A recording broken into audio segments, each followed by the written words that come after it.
والصلاة والسلام على رسول الله وأشهد أن لا إله إلا الله وحده لا شريك له وأشهد أن محمدا عبده ورسوله أما بعد.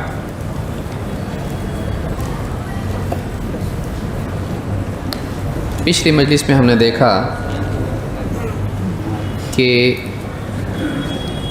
حدیث سے دلیل پکڑنا مسلمانوں کا ہر زمانے میں طریقہ رہا ہے، لہٰذا جو انسان حدیث کو بطور دلیل نہیں مانتا ہے وہ سبیل المؤمنین سے ہٹا ہوا ہے، اور قرآن کی وضاحت کے مطابق، صراحت کے مطابق ایسا انسان دنیا میں گمراہ اور آخرت میں جہنم کا حقدار ہے۔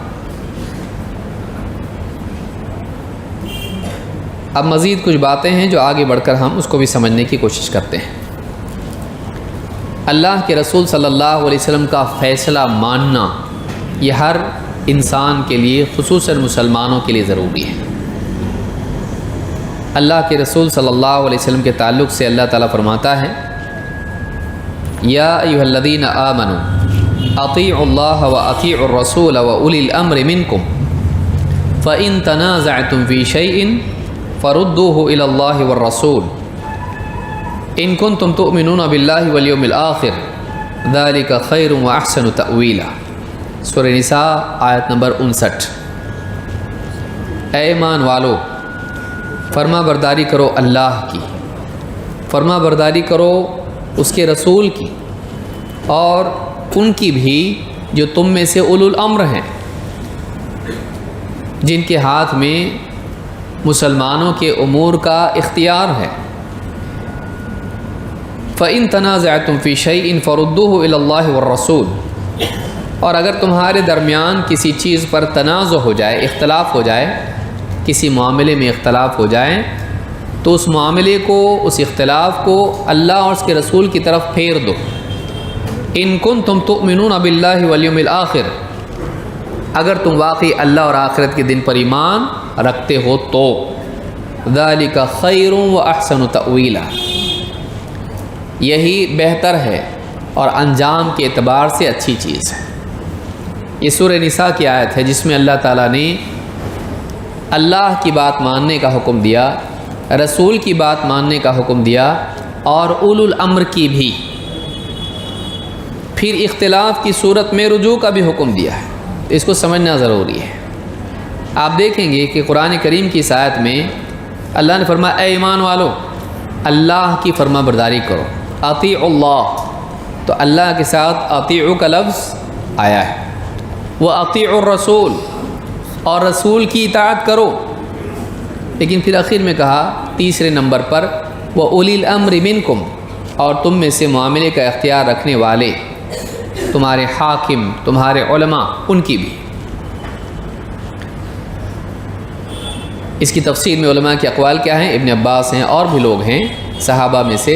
اولو الامر سے مراد کون ہیں؟ حکام اور علماء، سماج کے بڑے لوگ، ان کی بھی مانو۔ لیکن یہاں آپ غور کریں گے کہ تیسرے نمبر پر اطیعوا کا لفظ ریپیٹ نہیں ہوا۔ یا ایھا الذین آمنوا اطیعوا اللہ واطیعوا الرسول واولی الامر منکم، تو تیسرے نمبر پر اطیعوا کا لفظ الگ سے آیا نہیں، پہلی مرتبہ اللہ کے لیے آیا، دوسری مرتبہ رسول کے لیے آیا، لیکن اولو الامر کے لیے نہیں آیا۔ ایسا کیوں کہ 2 مرتبہ ذکر کیا جبکہ 3 کی فرما برداری کا حکم ہے؟ علماء نے کہا، ابن حجر اور بہت سارے علماء، عموماً علماء نے کہا اس لیے کہ اللہ کا حکم ماننا مستقلاً ضروری ہے، رسول کا حکم ماننا مستقلاً ضروری ہے، لیکن اولو الامر کا حکم ماننا مشروط ہے، کنڈیشن ہے اس کی کہ وہ اللہ اور اس کے رسول کے حکم کے خلاف نہیں ہونا چاہیے، وہ اللہ اور اس کے رسول کے حکم کے خلاف نہیں ہونا چاہیے۔ اگر ان سے ٹکراتا ہے تو ان کی بات نہیں مانی جائے گی، لیکن اللہ کا حکم ماننے کے بعد رسول کا بھی حکم جو ذکر کیا جا رہا ہے وہ کنڈیشنل نہیں ہے کہ وہ قرآن میں نہ ہو، اللہ نے اس کو بیان نہ کیا ہو، نہیں، بلکہ وہ خود اپنی ذات میں دلیل ہے، وہ کسی دلیل کا محتاج نہیں ہے۔ اللہ کا حکم دلیل کا محتاج ہے کہ اللہ حکم دے رہا، اللہ سے پوچھیں دلیل کیا ہے اس کی، بول سکتے نہیں۔ رسول کا حکم ہے، رسول سے دلیل مانگ سکتے آپ کے پاس کیا دلیل ہے؟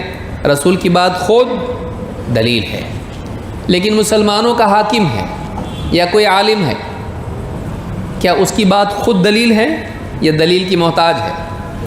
حاکم ہو یا عالم ہو، اس کی بات دلیل کی محتاج ہے۔ تو اس کے لیے اللہ تعالیٰ نے اطیعوا کا لفظ مستقل استعمال نہیں کیا، پہلے دو کے لیے کیا، تیسرے نمبر پر جس کو ذکر کیا اس کے لیے نہیں کیا۔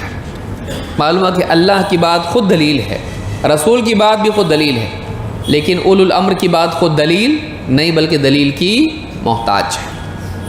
اس سے بھی معلوم ہوتا ہے کہ حدیث خود دلیل ہے، اس کے لیے ضروری نہیں کہ اس کا ذکر قرآن میں بھی ہو، وہ حکم قرآن میں بھی ہو، بلکہ قرآن سے ہٹ کے بھی اگر الگ ایک حکم حدیث میں آتا ہے اس کو بھی ماننا پڑے گا۔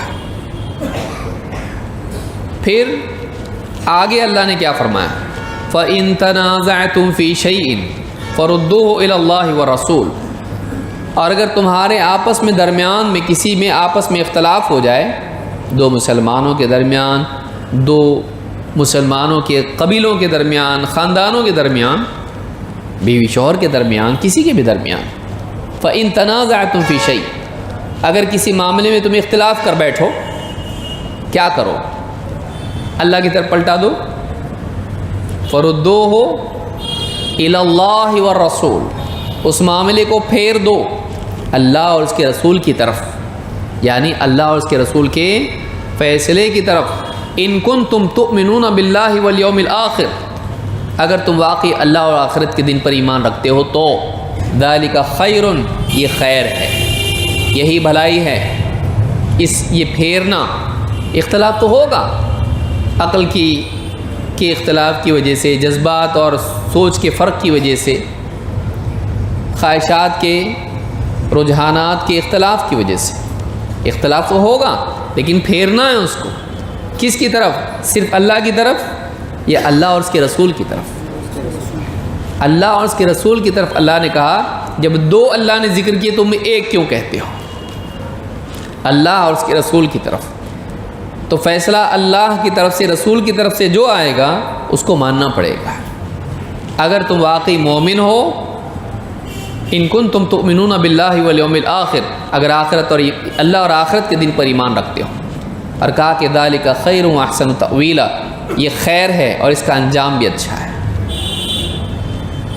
تو سوال یہ پیدا ہوتا ہے کہ اللہ کے نبی صلی اللہ علیہ وسلم کے زمانے میں جب آپس میں لوگوں میں اختلاف ہوتا تھا وہ کیا کرتے تھے؟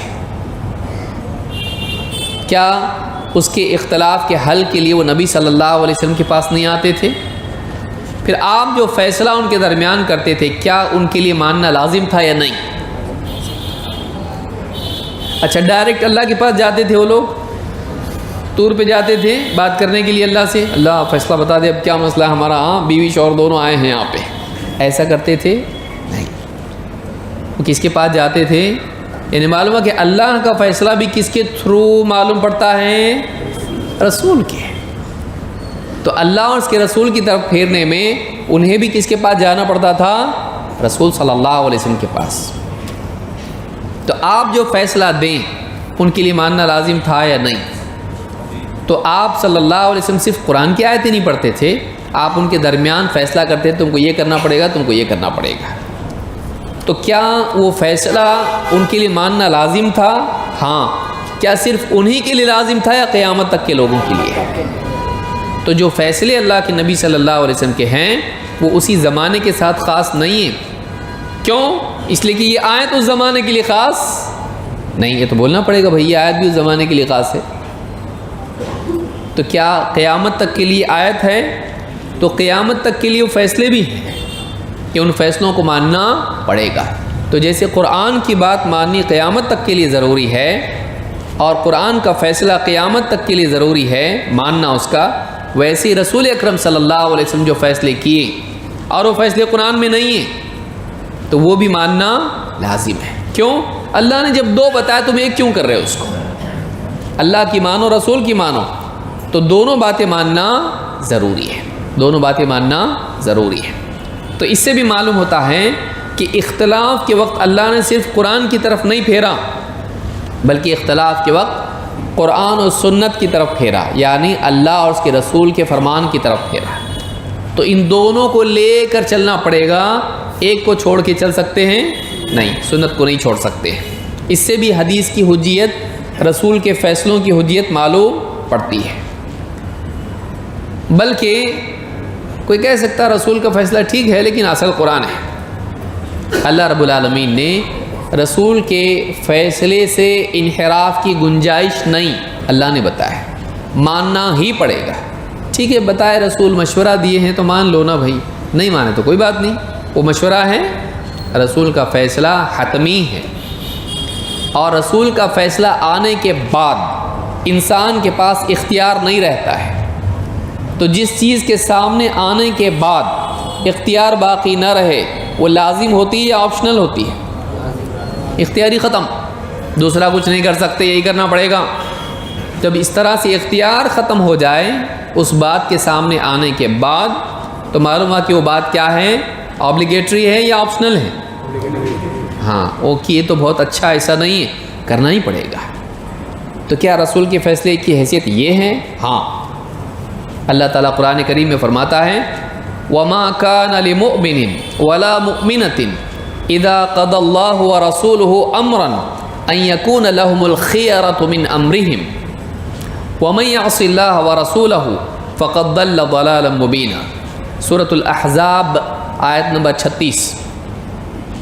کسی مومن مرد کے لیے یا کسی مومنہ عورت کے لیے ہرگز بھی اس بات کی گنجائش نہیں، اس بات کی گنجائش نہیں کہ اللہ اور اس کا رسول کسی معاملے میں کوئی فیصلہ دے دیں تو اس فیصلے کے آ جانے کے بعد بھی انہیں کوئی اختیار باقی رہے۔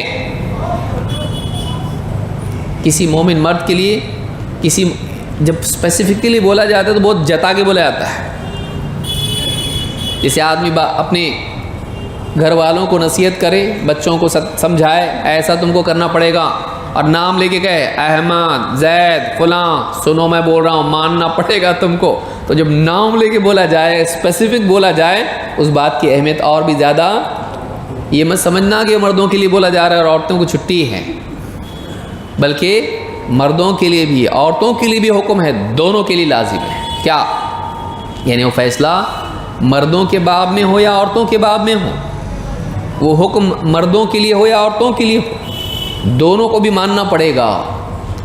کسی مومن مرد کے لیے، کسی مومنہ عورت کے لیے ہرگز اس بات کی گنجائش نہیں کہ اللہ اور اس کا رسول کسی معاملے میں کوئی فیصلہ دے دے۔ یعنی یہ کہا جا رہا ہے کہ اللہ فیصلہ دے، اللہ کا فیصلہ کہاں آئے گا؟ اللہ کا فیصلہ کہاں آتا ہے؟ قرآن میں، اور رسول کا فیصلہ وہ بھی قرآن میں۔ تو قرآن صرف اللہ کا فیصلہ بولا جاتا نا، رسول کا نام اور ایڈ کرنے کی ضرورت کیا ہے؟ کہ بھئی اللہ کا فیصلہ ہے، عذاب کس کی طرف سے آتا ہے؟ اس میں رسول کا نام آتا؟ اتا امر اللہ، جب بھی آئے گا کیا آئے گا؟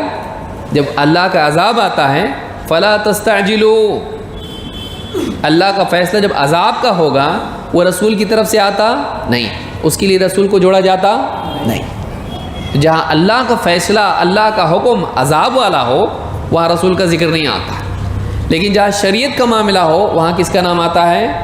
کیونکہ یہ دونوں مصدر ہمارے لیے ہیں کہ اللہ اور اس کا رسول کوئی حکم دیں تو معلوم ہے کہ اسپیسیفکلی یہاں سے بھی آتا ہے اور وہاں سے بھی آتا ہے۔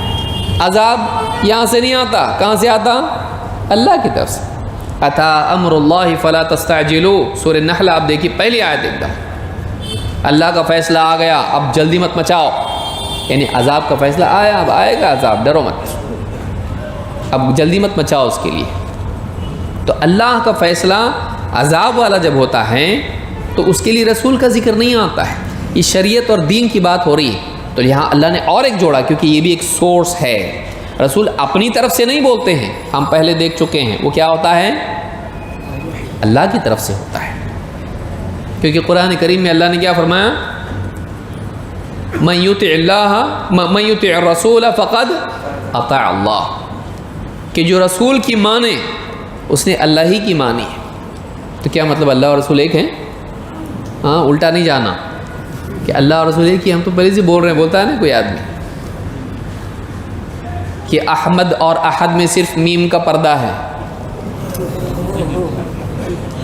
اس کی عقل پہ پردہ ہے۔ احمد میں، احد اور احمد میں صرف میم کا پردہ ہے، وہ قیامت کے دن وہ بیٹھ جائے گا جہالت سے۔ یہ گرامر کے حساب سے تو صحیح ہے، لیکن حقیقت کے اعتبار سے صحیح نہیں ہے۔ بولنے کے اعتبار سے کچھ بھی بول دے آدمی صحیح ہو جاتا ہو، گرامر میں صحیح ہو تو گرامیٹیکل مسٹیک اس میں نہیں ہے، لیکن اس میں کیا ہے؟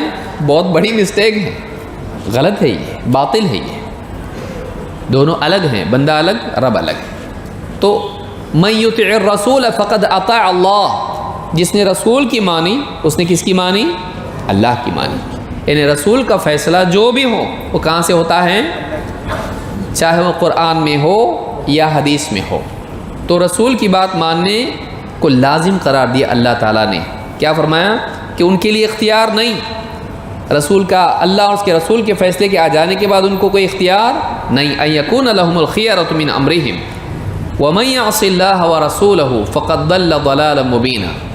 جو اللہ اور اس کے رسول کے حکم کی نافرمانی کرے وہ بہت کھلی ہوئی گمراہی میں جا پڑا۔ یہاں بھی کتنوں کو ذکر کیا؟ دو حکم ذکر کیے کہ جو اللہ اور اس کے رسول کی نافرمانی کرے وہ کھلی گمراہی میں جا پڑا۔ اللہ اور اس کے رسول کا حکم آ جانے کے بعد اختیار نہیں۔ تو معلوم یہ ہوا کہ یہ دو مصدر ہمارے پاس ہیں، ایک اللہ کا فرمان، اللہ کا قرآن، اور دوسرے رسول کا فرمان، حدیث۔ ان دونوں کو ماننا ضروری ہے، اس کی مخالفت، اس کی نافرمانی ہم نہیں کر سکتے۔ اور آگے بڑھتے ہیں۔ رسول کے فیصلے سے گریز کرنا مشرکین و منافقین کا طریقہ ہے۔ اللہ تعالیٰ فرماتا ہے وَإِذَا قِيلَ لَهُمْ تَعَالَوْا إِلَى مَا أَنزَلَ اللَّهُ وَإِلَى الرَّسُولِ، اب تو ایک دم صراحت ہے، کہا کہ جب ان سے کہا جاتا ہے آؤ، اس کی طرف آؤ جس کو اللہ نے نازل کیا ہے، إِلَى مَا أَنزَلَ اللَّهُ وَإِلَى الرَّسُولِ، اور رسول کی طرف آؤ۔ جب اللہ کی طرف سے جو نازل کیا اس کی طرف آنا کافی ہوتا تو رسول کے پاس بھی آؤ کہ بولنے کی ضرورت کیا ہے؟ اللہ نے جو نازل کیا ہے اس کی طرف آؤ اور رسول کی طرف آؤ۔ معلوم ہے رسول بھی ضروری ہے، صرف اللہ کے نازل ہوئے کو پکڑ کے چلنا کافی نہیں ہے، بلکہ رسول بھی ضروری ہے۔ رسول کی طرف سے آئے ہوئے اقوال اور افعال دونوں ضروری ہیں۔ قالوا حسبنا ما وجدنا علیہ آباءنا، تو مشرکین کفار کیا کہتے ہیں؟ جس پر ہم نے اپنے باپ دادا کو پایا وہی ہمارے لیے کافی ہے۔ یہ نہیں چاہیے ہم کو، باپ دادا کے رسم و رواج ہمارے لیے کیا ہیں؟ کافی ہے۔ اولو کان آباؤہم لا یعلمون شیئا ولا یہتدون، کیا ان کے باپ دادا، یعنی کیا یہ اس وقت بھی اپنے باپ دادا کی پیروی کریں گے جب کہ ان کے باپ دادا نہ کچھ جانتے رہے ہوں اور نہ ہدایت پر رہے ہوں؟ علم و ہدایت سے عاری باپ دادا کی بھی پیروی کریں گے؟ تو معلوم ہے کہ اس زمانے میں بلایا کس کی طرف جاتا تھا؟ خالی قرآن کی طرف۔ دیکھیے کیا کہا جا رہا ہے، اذا قیل لہم، جب ان سے کہا جاتا، کوئی تو کہہ رہا ہے نا ان سے، کیا کہہ رہا ہے؟ کس کی طرف بلا رہا ہے؟ الی ما انزل اللہ، جو اللہ نے نازل کیا ہے۔ اور کس کی طرف بلایا جاتا تھا؟ رسول کی طرف آؤ۔ معلوم ہے کہ رسول کی طرف بھی جانا ہے، رسول بھی، رسول کی تعلیمات، رسول کی شخصیت، رسول سے جڑنا یہ بھی ضروری ہے۔ خالی پیغام لے لیا اللہ کا اور اس پر زندگی گزار دی نہیں چلے گا۔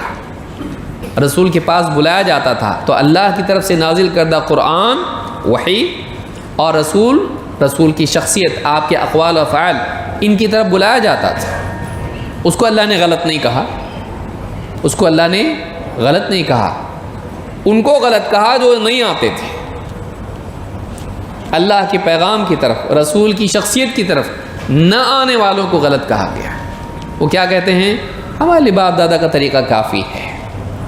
تو اللہ نے ان کی مذمت کی تو معلوم یہ ہوا کہ رسول کی شخصیت ضروری ہے، صرف قرآن پکڑ کے چلے گا نہیں۔ یہ سورہ المائدہ کی آیت نمبر 104 ہے۔ اسی طرح سے آپ دیکھیں منافقین کے بارے میں کیا کہا، وَإِذَا قِيلَ لَهُمْ تَعَالَوْا إِلَى مَا أَنزَلَ اللَّهُ وَإِلَى الرَّسُولِ، جب ان سے کہا جاتا ہے آؤ اس چیز کی طرف جسے اللہ نے نازل کیا اور آؤ رسول کی طرف، تو اللہ فرماتا ہے رأیت المنافقین یصدون عنک صدودا، تو اے نبی آپ دیکھو گے کہ منافق آپ سے کترا کے نکل جاتے ہیں۔ تو جو نبی سے کترا کے نکل جائے، نبی کے قول سے، فعل سے، تعلیمات سے، اسوہ سے کترا کے نکل جائے، اس میں کیا ہے؟ کون سی بیماری ہے؟ نفاق کی بیماری ہے۔ یہ منافقین کی علامت ہے، مؤمنین کی نہیں۔ تو جس کو نبی کی طرف بلایا جائے، نبی کی تعلیمات کی طرف، نبی صلی اللہ علیہ وسلم کی اسوہ کی طرف، اور وہ کترا کے نکل جائے، بس نہیں آتے ہم، تو ایسے آدمی کے بارے میں کیا کہا؟ رأیت المنافقین یصدون عنک صدودا، تو اے نبی آپ منافقین کو دیکھو گے کہ وہ آپ سے کترا کے نکل جاتے ہیں، بچ بچا کے نکل جاتے ہیں، نہیں چاہیے ہم کو یہ۔ تو نبی صلی اللہ علیہ وسلم کی شخصیت اور آپ کی تعلیمات سے اعراض یہ نفاق اور کفر و شرک کی علامت ہے۔ اور آگے بڑھتے ہیں، رسول کے فیصلے سے آگے بڑھنے کی ممانعت، یعنی رسول صلی اللہ علیہ وسلم جو فیصلہ دے دیں اس فیصلے کو قبول کرنا ضروری ہے، اور اس سے آگے اب نہیں بڑھ سکتے ہیں، اس کو پھلان کے نہیں جا سکتے ہیں، اس کی پابندی ضروری ہے۔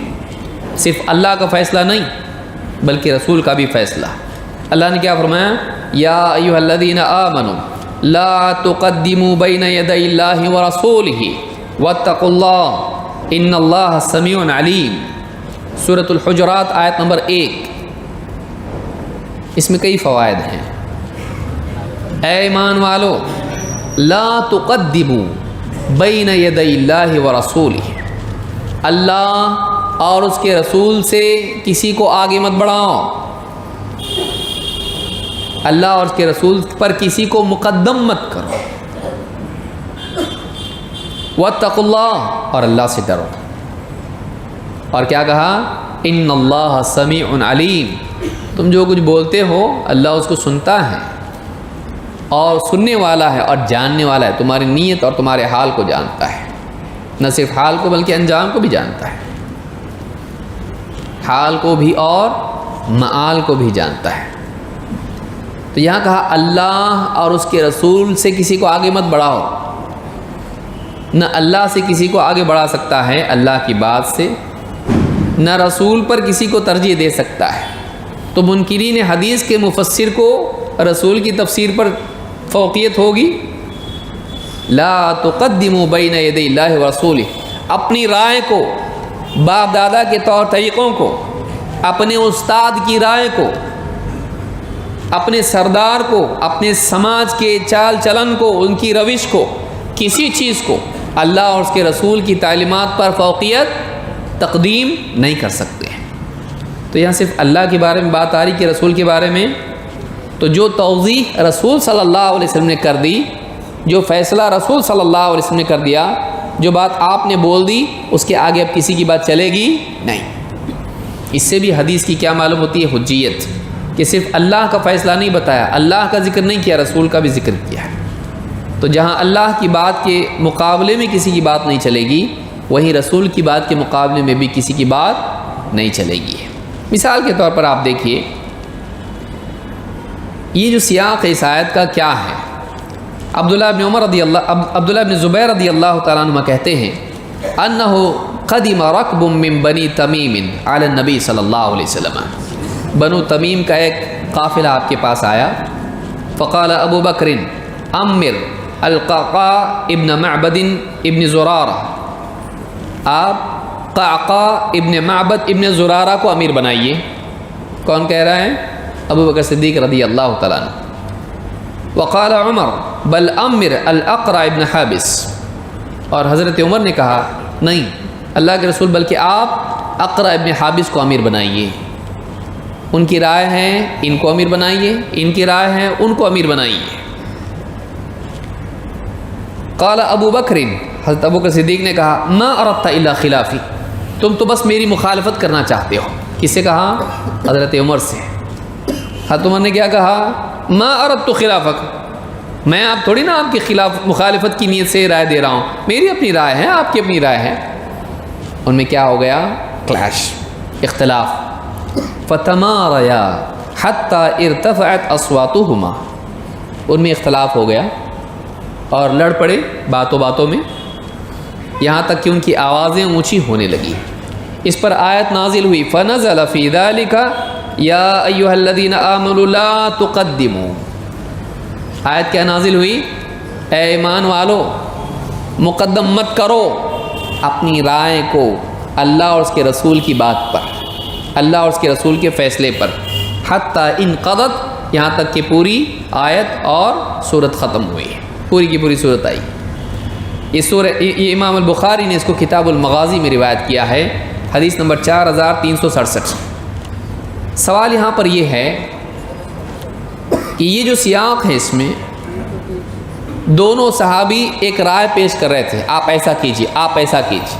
انہیں کیا تلقین کی گئی؟ فیصلہ وہاں سے آنے دو، تم پہلے ہی فیصلے اس کے کرو مت کہ آپ ایسا کیجیے، آپ ایسا کیجیے۔ تو اگر آپ جو فیصلہ کریں گے وہ قرآن میں آئے گا؟ نبی صلی اللہ علیہ وسلم کوئی فیصلہ کریں، کیا وہ قرآن میں آئے گا یا حدیث میں آئے گا؟ وہ حدیث میں آئے گا۔ تو یہاں پر آپ کے فیصلے کو بھی اللہ رب العالمین نے حجت قرار دیا کہ آپ جو بھی معاملہ طے کر دیں وہ تم کو ماننا پڑے گا، اس کا قرآن میں ہونا ضروری نہیں۔ آپ اگر کسی کو امیر بنا دیتے ہیں، آپ کا فیصلہ فائنل ہے، اس پر کوئی اور اپنا فیصلہ نافذ کر سکتا نہیں، تو وہ تو حدیث میں آ رہا نا۔ تو قرآن کی آیت میں بتایا جا رہا ہے اللہ اور اس کے رسول کی بات پر کسی کو مقدم کر سکتے نہیں، چاہے پھر وہ بات قرآن میں اللہ کی بات ہو یا حدیث میں نبی صلی اللہ علیہ وسلم کی بات ہو۔ اس سے بھی معلوم ہوتا ہے کہ نبی صلی اللہ علیہ وسلم کے فیصلے قیامت تک کے لیے حجت ہیں، کیونکہ یا ایھا الذین آمنوا کہا جا رہا ہے، یہ نہیں کہا جا رہا کہ اس دور کے ایمان والے، بلکہ کون ایمان والے؟ سارے۔ تو یہ قیامت تک کے لیے آیت ہے، کسی کو اس بات کی اجازت نہیں کہ اپنی رائے کو نبی صلی اللہ علیہ وسلم پر ترجیح دے۔ دو باتیں کہہ کے میں اپنی بات ختم کر رہا ہوں۔ ایک 14 نمبر بات، مسئلہ نمبر 14، دلیل نمبر 14 ہم کہیں گے۔ اب یہاں ہم آتے ہیں تو سارے اقوال، فیصلے ہم نے دیکھے، آپ کی حدیثوں میں تو نبی کا عمل بھی آتا ہے نا، وہ دلیل کہاں ہے؟ ٹھیک ہے بھائی، اللہ کے رسول صلی اللہ علیہ وسلم جو بولے، جو سمجھائے، وہ دلیل ہے، مان لیا کہ آپ نے جو فیصلہ کیا اس کو ہم مانتے ہیں، لیکن نبی اکرم صلی اللہ علیہ وسلم بھی تو ایک انسان تھے، تو آپ کا عمل بھی دلیل ہے کیا؟ حدیث میں پھر وہ کیوں ذکر کرتے آپ لوگ، آپ ایسا کرتے تھے، آپ ایسے اٹھتے تھے، ایسے بیٹھتے تھے، ایسے کھاتے تھے، ایسے پیتے تھے؟ وہ بھی ماننا چاہیے، اس کو بھی فالو کرنا چاہیے۔ ہاں، کیوں؟ حدیث دلیل ہے اس کی۔ ایک اور دلیل قرآن میں کیا ہے کہ اللہ رب العالمین نے رسول اکرم صلی اللہ علیہ وسلم کے اسوہ کو اختیار کرنے کا حکم دیا ہے اس کو جو اللہ اور اس کے رسول اور آخرت کے دن پر ایمان رکھتا ہے۔ اللہ نے کیا فرمایا؟ لقد کان لکم فی رسول اللہ اسوۃ حسنہ، تمہارے لیے اس رسول میں بہترین نمونہ موجود ہے۔ کس کے لیے؟ لمن کان یرجو اللہ والیوم الآخر وذکر اللہ کثیرا، جو اللہ اور بدلے کے دن کی امید لگائے ہوئے ہیں، اللہ سے اجر کی، آخرت کی نجات کی امید لگائے ہوئے ہیں، یا اس سے ڈرتا ہے، کیونکہ یرجو عربی زبان میں خوف کے لیے بھی آتا ہے۔ بعض علماء نے کہا کہ یہاں خوف مراد ہے، کہ جو اللہ سے ڈرتا ہے، آخرت کے دن سے ڈرتا ہے، اگر واقعی ڈرنے والا ہے، متقی پرہیزگار ہیں، وذکر اللہ کثیرا، اور اللہ کو خوب یاد کرنے والا ہے، ایسے آدمی کے لیے رسول میں بہترین نمونہ موجود ہے۔ یعنی رسول کی زندگی دیکھنی پڑے گی، قرآن میں دیکھیں گے، سوچئے، رسول میں بہترین اسوہ ہے، یعنی رسول ہمارے لیے کیا ہے؟ ایک آئیڈیل شخصیت ہے، صحیح؟ تو آپ کی زندگی کہاں معلوم پڑے گی؟ قرآن میں۔ آپ کی زندگی دیکھنے کے لیے کیا دیکھنا پڑے گا؟ حدیث۔ تو اللہ تعالیٰ نے خود بتایا تمہارے لیے اس رسول میں بہترین نمونہ موجود ہے۔ زندگی کے کس حصے میں؟ گھر والی لائف، مسجد والی لائف، بازار والی، جنگ والی، as a teacher, as a husband, کس پہلو کے بارے میں اللہ نے بتایا؟ کوئی خاص پہلو بتایا زندگی کا؟ نہیں. معلوم ہوا کہ رسول کی پوری زندگی ہمارے لیے کیا ہے؟ رات دن صبح شام گھر باہر مسجد جنگ کا میدان بازار اور قضاء اور ہر پہلو زندگی کا ہے. تو رسول اکرم صلی اللہ علیہ وسلم کی پوری زندگی مسلمانوں کے لیے اہل ایمان کے لیے کیا ہے؟ اسوہ اور نمونہ ہے. تو کہاں دیکھیں گے وہ؟ بھائی موسیٰ علیہ السلام کے لیے کچھ معلوم کرنا ہے تو قرآن میں واقعہ ہے، ابراہیم علیہ السلام کے بارے میں ہے، لیکن محمد عربی صلی اللہ علیہ وسلم کی زندگی دیکھنا ہے اور وہ بھی پوری زندگی دیکھنا ہے، خصوصاً نبوت کے بعد والی، تو کہاں ملے گی؟ کہاں ملے گی؟ حدیثوں میں. تو اس آیت سے، یہ سورۃ الاحزاب کی آیت نمبر 21 ہے، اس آیت سے معلوم ہوتا ہے کہ رسول کا عمل، رسول اکرم صلی اللہ علیہ وسلم کی عملی زندگی بھی حجت ہے. اسی لیے اللہ نے اس کو اسوہ بتایا ہم کو، اور اسوہ جس کو بتایا جاتا ہے اس کو فالو کرنا پڑتا ہے. لہٰذا اگر آپ کی زندگی معلوم نہ ہو تو فالو کیا کریں گے؟ لہٰذا حدیث بھی ہمارے لیے ضروری ہے. تو حدیث کا دلیل ہونا اس سے بھی معلوم ہوتا ہے. بلکہ اللہ تعالیٰ نے اس کی اتباع کا حکم بھی دیا ہے. کوئی کہہ سکتا ٹھیک ہے اسوہ ہے، اتباع کا حکم ادھر ہے. اللہ تعالیٰ قرآن کریم میں فرماتا ہے الذین یتبعون الرسول النبی الامی الذی یجدونہ مکتوبا عندہم فی التوراۃ والانجیل، جو اس امی نبی کی اتباع کرتے ہیں، فالو کرتے ہیں. اس کو فالو کرنا کیسے ہوتا ہے؟ جیسے جیسے وہ کریں، کسی کو میرے پیچھے پیچھے آ، تو حکم تو ہے لیکن عمل وہ مڑا تو مڑنا پڑے گا، سیدھا گیا تو سیدھا جانا پڑے گا، اور رکے تو رکنا پڑے گا. تو جو اس نبی کی اتباع کرتے ہیں، اس نبی کو فالو کرتے ہیں، تو اس کو کیا دیکھنا پڑے گا؟ اس نبی کا عمل، اس نبی کا عمل دیکھنا پڑے گا، جو قرآن میں ہے یا حدیث میں ہے. کہاں ہے؟ قرآن میں ہے نا. ہاں پورا گھوم پھر کے اینڈ میں قرآن میں کہ حدیث میں نبی کا عمل. معظم کچھ باتیں تو ہیں آپ کی قرآن میں بھی ہیں، اللہ نے بتائی، لیکن آپ کی زندگی کے پہلو کہاں ملیں گے آپ کو؟ حدیث میں. الذین یتبعون الرسول النبی الامی، جو اس امی نبی کی اتباع کرتے ہیں، فالو کرتے ہیں، پیروی کرتے ہیں. الذی یجدونہ مکتوبا عندہم فی التوراۃ والانجیل، جس کا تذکرہ یہ اپنے پاس تورات اور انجیل میں لکھا پاتے ہیں. ان کا تذکرہ تورات و انجیل میں بھی ہے.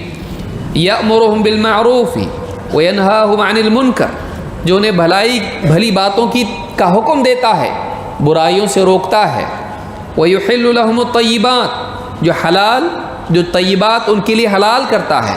وَيُحَرِّمُ عَلَيْهِمُ الْخَبَائِثِ، جو خبیث چیزیں ان کے لیے حرام قرار دیتا ہے. وَيَضَعُ عَنْهُمْ إِصْرَهُمْ وَالْأَغْلَالَ الَّتِي كَانَتْ عَلَيْهِمْ، اور ان کے اوپر جو بوجھ تھے اور ان کے گلے میں جو طوق تھے، فرائض کا جو بوجھ پچھلی شریعتوں میں تھا اور محرمات کے جو طوق ان کے گلوں میں رکاوٹیں بن کے پڑے ہوئے تھے، ان سے ان کو کیا کرتا ہے؟ آزاد کرتا ہے. فالذین آمنوا بہ، تو جو لوگ اس رسول پر ایمان لے آئیں، وعزروہ، اور اس رسول کا دفاع کریں، اس کو ڈیفینڈ کریں، ونصروہ، اور اس کی مدد کریں، نصرت کریں، واتبعوا النور الذی انزل معہ، اور اس نور کی پیروی کریں جو اس کے ساتھ نازل ہوا ہے. اولئک هم المفلحون، یہی لوگ کامیاب ہونے والے ہیں. آخر میں نور کی اتباع کا ذکر آ رہا ہے، ہاں، لیکن شروع میں آخر میں کیا آ رہا ہے؟ نور کی اتباع کریں جو نازل ہوا ہے. لیکن شروعات کہاں سے ہو رہی ہے؟ الذین یتبعون الرسول، جو اس رسول کی اتباع کرتے ہیں. معلوم ہے کہ جہاں قرآن کی اتباع لازم ہے، وہیں رسول اکرم صلی اللہ علیہ وسلم کی اتباع بھی لازم ہے. دونوں کو اللہ نے ایک آیت میں جمع کر دیا کہ قرآن کی اتباع بھی ضروری ہے، قرآن کو فالو کرنا بھی ضروری ہے، اس کی تعلیمات، لیکن رسول کی پیروی کرنا بھی ضروری ہے. مزید اس میں ساری چیزوں میں بھلائی کا حکم دیتا ہے، برائی سے روکتا ہے، ان کے لیے طیبات کو حلال کرتا ہے، خبیث کو حرام کرتا ہے، ان سے بوجھ ہٹاتا ہے. نسبت اللہ کی طرف ہے کہ رسول کی طرف؟ یہ کون کرتا ہے؟ تو معلوم کرنا پڑے گا کہ آپ نے کیا کیا حلال کیا، کیا کیا حرام کیا، کیا کیا آسانیاں پیدا کی، یہ دیکھنا پڑے گا. تو کس کو دیکھنا پڑے گا؟ رسول اکرم صلی اللہ علیہ وسلم کو. اور وہ کہاں ملے گا؟ حدیثوں میں. لہٰذا ان دلائل سے جو کہ قرآن کریم کی دلیلیں ہیں، یہ سورۃ الاعراف کی آیت نمبر 157 ہے، ان دلیلوں سے معلوم ہوتا ہے کہ قرآن کے ساتھ ساتھ رسول اکرم صلی اللہ علیہ وسلم کی احادیث، آپ کا قول، آپ کا عمل اور آپ کا اقرار یعنی سکوت، یہ سب کی سب کیا ہیں؟ دلیل ہیں اور شریعت کا ایک ماخذ ہے۔ قرآن کے ساتھ اس کو لیا جائے گا۔ یہ نہیں کہا اللہ نے قل اطیعوا اللہ ثم الرسول، ہے ایسا؟ سوچئے کہ اللہ کی مانو پھر اس کے بعد رسول کی مانو، ایسا ہے؟ اللہ نے کیسے ذکر کیا دونوں کو ساتھ ساتھ؟ تو سنت قرآن کے ساتھ مصدر ہے، بعد نہیں۔ تو معلوم ہے کہ قرآن پہ عمل کرنے کے لیے اس کو ساتھ میں لے کے چلنا پڑے گا، تبھی سمجھ پائے گا، نہیں تو بڑی مصیبت ہے۔ اگر نہیں تو سمجھ لیجئے منکر حدیث مر گیا، اگر واقعی قرآن پہ عمل کرنے لگا تو حدیث کو چھوڑ کے۔ کیوں؟ اللہ تعالیٰ نے قرآن کریم میں فرمایا فَوَلِّ وَجْهَكَ شَطْرَ الْمَسْجِدِ الْحَرَامِ وَأَيْنَمَا كُنْتُمْ فَوَلُّوا وُجُوهَكُمْ شَطْرَهُ۔ تو اے نبی آپ اپنا چہرہ مسجد حرام کی طرف کر لیجئے، اور اے ایمان والو تم جہاں کہیں رہو اپنا چہرہ مسجد حرام کی طرف کرو۔ کب؟ آیت میں نماز نہیں، آیت میں نماز کا ہے ہی نہیں، نماز کا ذکر وہاں پر۔ اب آپ کیا کرو؟ منکر حدیث کو کیا بولنا پھر؟ میری طرف مت دیکھ، پلٹ کے جانے، ادھر کہاں جا رہا بھائی؟ فَوَلِّ وَجْهَكَ شَطْرَ الْمَسْجِدِ الْحَرَامِ۔ کر سکتا عمل؟ نہیں، اس کا یہ تیری تشریح نہیں چاہیے، قرآن میں ہے وہ، تو کیا پوچھا ہم کو؟ رسول کی ماننا، حدیث مانو، قرآن میں ہے، تیری مانو کدھر ہے؟ رسول کی مانو نہیں ہے، اور تو قرآن میں کہاں ہے؟ نماز کے بارے میں ہے، بتاؤ نکال کے۔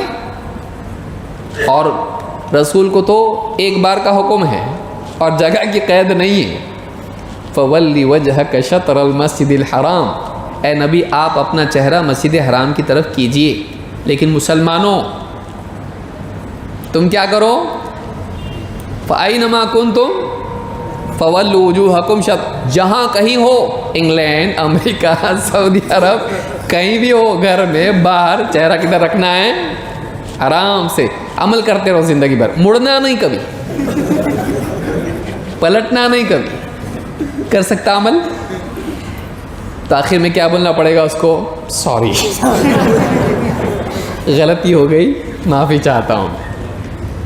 تو قرآن میں یہ حکم اس کو، یعنی رسول کی توضیح کیا ہے؟ ضروری ہے، رسول کی وضاحت ضروری ہے۔ اللہ نے اسی لیے بہت ساری چیزیں قرآن میں نہیں رکھی، رسول کے حوالے کر دیا، تاکہ ایسے جو لوگ ہیں ان کو مجبور ہونا پڑے کہ نہیں، دیکھنا پڑے گا رسول صلی اللہ علیہ وسلم یہ کس بارے میں، ذرا دیکھنا پڑے گا اس کو، ہاں اس کا بیک گراؤنڈ دیکھنا پڑے گا۔ کائے کا بیک گراؤنڈ؟ قرآن بس، پھر آپ ویسے ہو جانا، نہیں نہیں نہیں، بیک گراؤنڈ کچھ نہیں، قرآن میں ہے، عمل کرنا پڑے گا۔ بولے آپ بھی کرو، ہم تو حدیث والے ہیں بھائی، آپ قرآن والے ہو، آپ کو حدیث کی طرف جانے کی اجازت نہیں ہے۔ تو آدمی دعوے بہت سارے کرتا ہے لیکن عمل کر پاتا ہے نہیں۔ تو ایسے بہت سارے دعوے انشاءاللہ کسی اور درس میں ہم دیکھیں گے کہ ان کے لیے کیا مصیبت کھڑی ہو جاتی ہے جب وہ حدیث کا انکار کرتے ہیں۔ اس میں سے ایک مصیبت میں نے ابھی آپ کو بیان کی، ایسی بہت ساری مصیبتیں ہیں جو ممکن حدیث کے لیے کھڑی ہو جاتی ہیں جب وہ حدیث کا انکار کرتے ہیں۔ اور اسی کے ساتھ ہم کبھی انشاءاللہ موقع ملا تو دیکھیں گے کہ ان کی شبہات کیا ہے، ان کی ڈاؤٹس کیا ہیں، تو وہ ڈاؤٹس بھی کبھی انشاءاللہ تفصیل سے دیکھیں گے اور ان کے جوابات کیا ہیں، اللہ نے چاہا تو انشاءاللہ کسی مجلس میں دیکھیں گے۔ آج ہمارا عنوان بس یہی تھا کہ کیا حدیث بھی شرعی حجت اور دلیل ہے؟ تو قرآن کی روشنی میں ہم نے دیکھا حدیث بھی ماننا ضروری ہے۔ اللہ تعالی ہم سب کے بیٹھنے کو قبول فرمائیں اور ہمیں دین کا صحیح فہم اور اس پر عمل کی توفیق عطا فرمائیں۔ اقول ھذا واستغفر اللہ لی ولکم۔